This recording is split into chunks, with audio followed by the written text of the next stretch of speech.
Assalamu alaikum. Hello friends, how are you? Welcome back to our another video. In this video I am going to show you how to change color of first page in Word. Let's get started. At first we have to open a Word document. Now we create some page in this document. Press Ctrl Enter on your keyboard. Then zoom out this document to see the all page.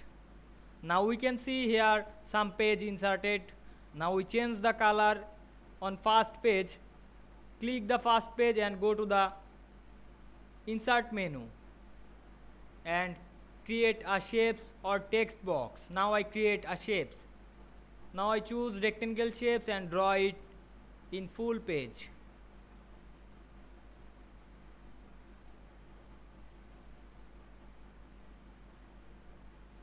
Then go to the format menu and click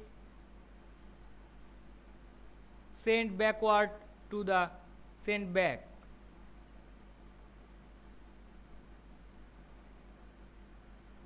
Then we change the page color, click the shape fill option and choose any color in this color panel.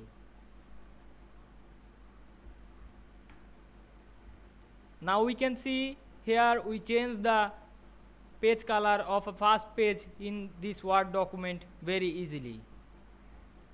I hope you enjoyed the video. Please like, comment, share and subscribe my YouTube channel. Thanks for watching.